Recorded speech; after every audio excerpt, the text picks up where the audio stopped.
ስሙ ነው። ብዙዎች የሚያውቁት ጃዋር መሐመድ በሚለው ስሙ ነው። ይህ ስም ባለፉት 5 ዓመታት በኢትዮጵያ ሰማይ ስር ጮክ ብሎ የሚጠራ ነው። ሰውየው አወዛጋቢነቱ ታስሮም አልቆመም። እርሱ ከጓደኞቹ ጋር ሆኖ እያካሄደ ያለው የረሃብ አድማ በታንክና በባንክ የታጠረውን መንግስት የሚያረድ ሆኗል። ጃዋር በአሜሪካ ተቀምጦም በቂሊንጦ ታስሮም መንግስትን የሚያረድ ፖለቲከኛ ሆኗል። ይህ ዝግጅት ስለ ጃዋር መሐመድ ነው። ይሁን እንጂ የኢትዮ ፎረም አቋም አለመሆኑን አበክረን መግለጽ እንወዳለን። አንድ በአሜሪካ ዩኒቨርሲቲ አብሮት የተማረ ኤሞሳ የተባለ ሰው ጃዋር መሐመድ ዋታይ ነው በሚል ርዕስ የጻፈው ይህ ጽሁፍ ጃዋርና ብርሃኑ ነጋ በአሜሪካ ተገናኝተው ስለተነጋገሩበት ጉዳይ፣ ጃዋር ለአቶ ለማ የተለየ አድናቆት ስላሳደረበት ምክንያት፣ ጠቅላይ ሚኒስትር አብይን መቃወም ስላዘወተረበት ምስጢር፣ እንደዚሁም ጃዋርን ደጋግማ ስለምታስወቅሰው የሜንጫ ጉዳይ ይተርካል። ጃዋር በትምህርት ቤት ጓደኛው አይን ምን አይነት ሰውና ፖለቲከኛ ነው የሚለውን ጥያቄ የሚመልስልንን ይህን ጽሁፍ እኛም በአማርኛ አዘጋጅተነዋል። ተከታተሉን ዘንድ በአክብሮት ጋበዝናችሁ። በመስከረም ወር ኢትዮጵያ ታዋቂውን ፖለቲከኛ ጃዋር መሐመድና ሌሎች 24 የኦሮሞ አክቲቪስቶችን በሽብር ወንጀል ከሳለች። ከሱ በቅድሚያ የተገለጸው አስገራሚ በሆነ መልኩ በፌስቡክ ነበር። ጠቅላይ አቃቤ ሕግ በተለያዩ የክስ ችሎቶች ለሳምንታት ድራማዎችን ሲሰራና ምስክሮችን ከመጋረጃ ጀርባ እንዲመሰክሩ ሲያደርግ ከከረመ በኋላ ዋናውን ክስ በፌስቡክ ለጠፈ በማለት ይጀምራል። ይህ የጃዋር መሐመድ የቅርብ ሰው አቶ ጃዋርን ጨምሮ ሌሎች 24 ፖለቲከኞችና አክቲቪስቶች የታሰሩት በፖለቲካ ስራቸው ምክንያት እንደሆነ ግልጽ ነው። የጠቅላይ ሚኒስትር አብይ አህመድ አገዛዝ የጃዋርና አብሮት የተከሰሱ ሰዎችን በቁጥጥር ስር አውሎ ፍርድ ቤት የሚያመላልሳቸው መጀመሪያ ምርጫውን ለማራዘም፣ አሁን ደግሞ ምርጫው ላይ እንዳይሳተፉ ነው። ይህ ለነጃዋር የማይጠበቅ አይደለም። አብይ ቁጥጥር ያልተደረገበት ስልጣንን በመሰብሰብ ቁልፍ አጋሮችን ወደ ጎን በማግለሉ ኢትዮጵያ ከ1 ዓመት በላይ ከተሃድሶ ተስፋዎች ወደ ኋላ እየተመለሰች ነው። ጃዋር የሀገሪቱ በጣም ታዋቂ የፖለቲካ እስረኛ ነው ማለት ይቻላል። ጃዋርን ለመጀመሪያ ጊዜ ያገኘሁት በካሊፎርኒያ ውስጥ የስታንፎርድ ዩኒቨርሲቲ የ1ኛ ዓመት ተማሪ በነበረበት ጊዜ ነው። አወዛጋቢ ፖለቲከኛ ለመሆኑ ሲያደርግና ሲያስብ እኔ ዛው በቦታው ሆኜ ተመልክቻለሁ። ጃዋር ብዙውን ጊዜ የእርሱን ጉድለቶች ይቀበላል። እሱ ግን በቀኝ አክራሪ ኢትዮጵያውያን ያለ አግባብ የተሳሳተ ስም ሲሰደብ ቆይቷል። አሁን እኔ የምናገረውም ስለማውቀው ጃዋር የሚያትተውን ነው። ጃዋር በህዝብ ከታወቀበት ጊዜ ጀምሮ የማይለዋወጥ አንድ ነገር ይህ ነው። እሱ ስለ ሰብአዊ መብቶች፣ ስለ ዲሞክራሲና ስለ ኢትዮጵያ እኩልነት በጥብቅ ያስባል። የጃዋር በአጠቃላይ ማዕከላዊ የሆነ የፖለቲካ አመለካከቱ እንዲጎዳ ተደርጓል።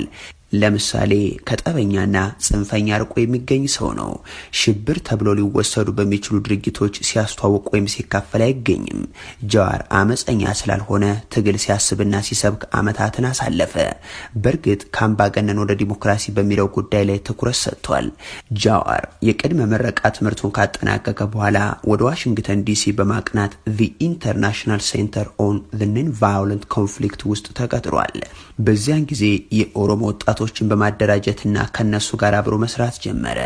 ወዲያው የግንኙነት አድማሱን አስፍቶ እንደ ብርሃኑ ነጋ ያሉ ሰዎችን ወዳጅ አደረገ። እንደ ታምራት ነገር ያሉ በእርሱ ሐሳብና በኦሮሞ ተሟጋችነቱ የማይወዱትን ሰዎችን አቀረበ። እጅግ በጣም አገራዊ ብሔርተኞች ይህንን የጃዋርን አቋም ይጠሉታል። በሚያሳዝን ሁኔታ እነዚህ ሰዎች ጃዋር ለ10 ዓመታት ያክል የቆየበት ስራ፣ ጽሁፎችና የመገናኛ ብዙሃን ቃለ መጠይቆች በመጨረሻም እሱ የሚያስፈራቸው የኦሮሞ ብሔርተኝነት ውጤትና ምልክት ለመሆን በቃ። ጃዋር በዋሽንግተን ውስጥ ያለ የኢትዮጵያ ትቅደም ባይ አክቲቪስቶችና ፖለቲከኞች በሁለት ምክንያቶች ከሱ ጋር ውይይት ለማድረግ እንደፈለጉ ነግሮኛል። አንደኛ፣ ወጣት በደንብ ተናጋሪና ቅን አስተሳሰብ ባለው በዚህ ወጣት የኦሮሞ መሪ ተስፋ ይተዋል። እሱን በመቅረብ ጥሩ ኦሮሞ ለማድረግ ተስፋ ነበራቸው። በእነዚህ ሰዎች ትርጓሜ ጥሩ ኦሮሞ ማለት አማርኛ የሚናገር ከተሜ፣ ለኦሮሞነቱ ቅድሚያ የማይሰጥ፣ በአህዳዊነት ኢትዮጵያ ላይ ቅሬታ የሌለው፣ የሀገረ መንግስቱን ታሪካዊና መዋቅራዊ ችግሮች አንስቶ የማይከራከር ነው። እነዚህ እነ ብርሃኑ ነጋ ጃዋርን ማድረግ የፈለጉት እንዲህ ያለ ኦሮሞ ነበር። ሁለተኛ፣ ለኦሮሞ ዲያስፖራ ፖለቲካ ጃዋር አዲስ ክስተት ነው። ጃዋር አዲስ ሆኖ ብቅ ባለበት የዲያስፖራ ፖለቲካ ውስጥ ሊታሰብ የማይችለውን ነገር አደረገ። ጃዋር በስታንፎርድ ዩኒቨርሲቲ የ2ኛ ዓመት ተማሪ በነበረበት ወቅት እስካሁንም ድረስ የሚታወቅ ዝነኛ ጽሑፍ ጻፈ። ጽሁፉ የኦሮሞ ነጻነት ግንባር ኦነግን መዋቅራዊ ችግሮች የሚተነትንና የኦሮሞ ልሂቃን ሌላ የትግል ዘዴ እንዲፈልጉ የሚጠቁም ነበር። በዚህ ጽሁፍ ለኦሮሞ ተቆርቋሪ ነን የሚሉ ሁሉ ሊታገሉ የሚገባቸው በኦሮሚያ ጫካዎችና ጎዳናዎች እንደሆነ በአጽንኦት አሳሰበ። ይህ ደፋርና አቤታዊ ድርጊት ነበር። እሱ የተናገረው በኦነግ ያለመዋጋትና ተጨባጭ ውጤት ማጣት የተከፋን ደጋፊዎችን ሀሳብ ነው። በእርግጥ ብዙ ኦሮሞዎች የጀዋርን ዓላማ በተሳሳተ መንገድ ተረድተውት በአስተያየቱ ተቆጥተዋል። ጀዋርና የእሱ ዘመነኞች ያደጉት የኦነግን ተግባራት እያዩ የተቃውሞ ዘፈኖችን እያንጎራጎሩ የኦነግን የስነ ጽሁፍ ውጤቶችን እየዘመሩ ነው። ጀዋርም የዛ እንቅስቃሴ አካል ነበር። በፍጹም ኦነግን አይጠላም። የኦነግ አመራሮች ወደ መድረኩ በሚገባ እንዲቀርቡና ትግሉን እንዲመሩ ይፈልግ ነበር። ግን ጽንፈኛ የኢትዮጵያ ወዳጆቹ ተሸውደዋል። ስለ ኦነግ ድክመት የጻፈው ጽሁፍ ከነርሱ ጋር የተመሳሰለና የጋራ ምክንያት ያገኙ መሰላቸው። እነዚህ ኃይሎች ኦነግን ጸረ ኢትዮጵያ ተገንጣይ ኃይል አድርገው በመስበክ አመታትን ያሳለፉ ናቸውና ይህንን የኦሮሞ ድርጅት በኦሮሞ ሰው ሲተች ስታይ ለነዚህ ጽንፈኛና ጥሩ ኦሮሞ ለሚመኙ ኢትዮጵያውያን ድንቅ አጋጣሚ ነበር። ግን ተሸወዱ። እሱ ያለው በኦሮሞ ችግር ውስጥ የሚደረገው ጸረ ህወሓት እንቅስቃሴ በሰላማዊ ትግልም ሆነ በውጭ ሀገር በጠመንጃ በሚደረግ ውጊያ ውጤታማ ስለማይሆን የኦሮሞ ልሂቃን ሌላ መንገድ ይፈልጉ ነው። በመሆኑም አገዛዙን በኢትዮጵያ በሁሉም አስፈላጊ መንገዶች እንደገና በማደራጀትና በመታገል ማስወገድ ይቻላል የሚል ንድፍ ነው የሰራው። ያ ጽሁፍ በኦሮሞና በኢትዮጵያ ጉዳዮች ላይ የጀዋርን አስፈላጊነት አረጋገጠ። ጀዋር በኦሮሞዎቹ ትችት ያልተደናገጠና በአድናቂዎችም ያልተደናበረ ፖለቲከኛ ሆኖ ብቅ አለ። ስለ ኢትዮጵያ ፖለቲካ ሐሳቡን ማውራቱን መጻፉንና አስተያየቱን መስጠቱንም ቀጠለ። ጀዋርን ሰዎች ሊጠሉት ወይንም ሊወዱት ይችላሉ፣ ግን ከእንግዲህ እሱን ችላ ማለት የማይችሉበት ሁኔታ ተፈጠረ። ቀጥሎም መንግስት በሃይማኖት ጉዳዮች ጣልቃ መግባቱን በመቃወም በኢትዮጵያ ሙስሊሞች የተደረገን የድምጻችን ይሰማ እንቅስቃሴ ተወለደ። ጀዋር በፍጥነት በጉዳዩ ላይ እየሰሩ ካሉ የዲያስፖራ አዘጋጆች ጋር ግንኙነት አደረገ። ጀዋር በዚህ መልኩ ከዲያስፖራ ማህበረሰብ ጋር ለመገናኘት ብዙ ጊዜ አሳለፈ። አሁንም በከተማ ልሂቃን የበላይነት ለተያዘውና መቼም ተስፋ ለሌለው የአክራሪ ኢትዮጵያን አራማጆች ጀዋር ምቾት የሚሰጥ አልሆነም። ጀዋር ድምጻችን ይሰማ ካሉ ሙስሊሞቹ ጋር የፈጠረው ግንኙነት የኦሮሞ ሙስሊም መሪ አድርጎ እንዲሳል በማድረግ ዘመቱበት። አንድ ከአውዱ ውጭ የተደረገ ሜንጫ የተሰኘውን ንግግር በማምጣትም ያጠቁት ጀመረ። ጀዋር ንግግሩንና የትንታኔ አድማሱን በማስፋት እድገቱን ቀጠለ። በኢትዮጵያ ፖለቲካ ላይ መጻፍና አስተያየት መስጠቱንም ገፋበት። እንደ አውሮፓውያን የዘመን ቀመር በ2013 አልጀዚራ ላይ ቀርቦ እኔ ኦሮሞ ፈርስት ነኝ ብሎ በኩራት ተናገረ። ይህኔ የኢትዮጵያ ፖለቲካ አቀንቃኝ ጓዶቹና ወዳጆቹ ተቆጡ፣ ተስፋም ቆረጡ። ምክንያታዊነቱን ለማስረዳት ሞከረ፣ ግን አልሆነም። እርሱም እንዲህ ያለውን ምክንያታዊነት የጎደለውን አስተሳሰብ መሞገት አቁሞ የኦሮሞ ዲያስፖራን በማደራጀት ላይ አተኮረ። ከአንድ ዓመት በኋላም ኦኤምኤንን መሰረተ። ይህንን ጣቢያ ከሌሎች ጋር በጋራ በመስራት ኦሮሞን አንድ የሚያደርጉ እንቅስቃሴዎችን ጀመረበት።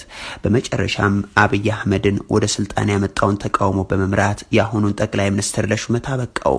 የተቃዋሚዎችን ድምጽ እንዲሰማም አደረገ። በ2018 በፈረንጆቹ ወደ ኢትዮጵያ ሲመለስ ጀዋር ከትግራይ በስተቀር ወደ ሁሉም ክልሎች በመሄድ ስለ ዲሞክራሲ፣ ስለ ፍትሃዊነትና የጋራ ራዕይ ፖለቲካ ውይይቶችን አድርጓል። በአብይ ስልጣን መጀመሪያ ወራት የአመጽ ፖለቲካን ይቃወም ነበር።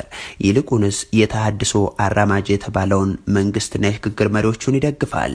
ከኦሮሞ ገዳ አመራሮች ጋር በመሆን የኦነግ አማጽያንን ትጥቅ የማስፈታት ከቦታ ቦታ የተፈናቀሉትን መልሶ የማቋቋም መርሃ ግብር ለመጀመርም ሲጣጣር ነበር።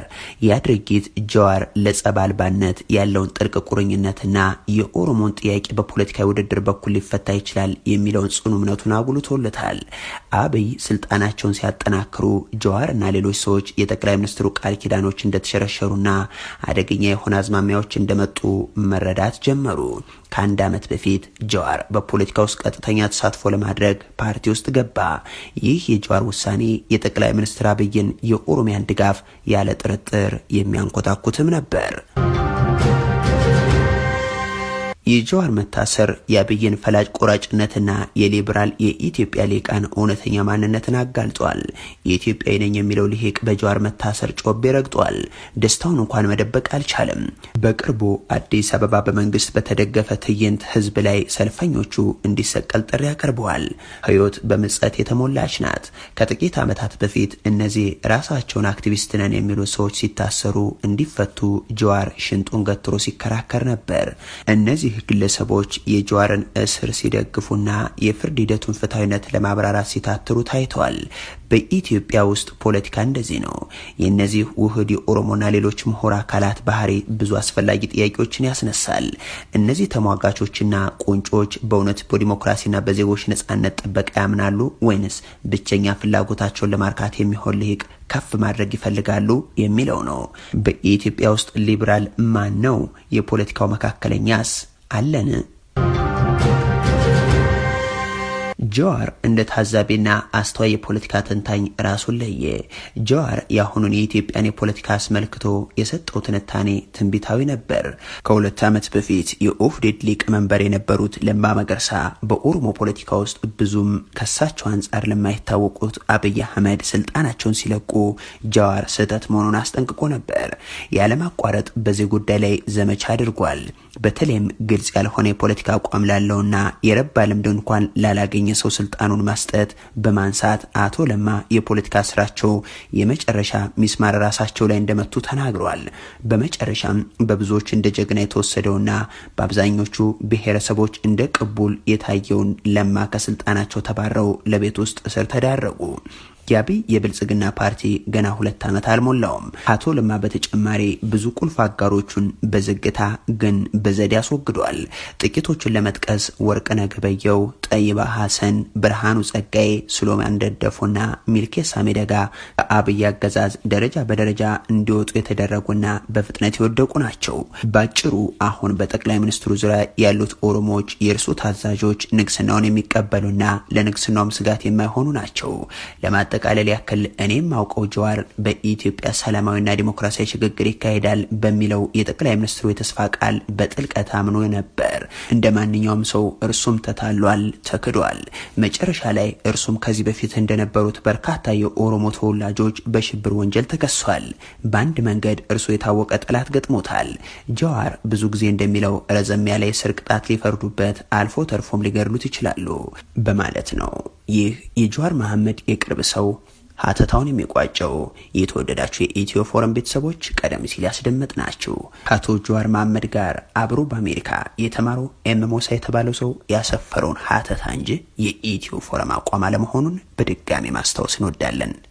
ቸር ያሰማን።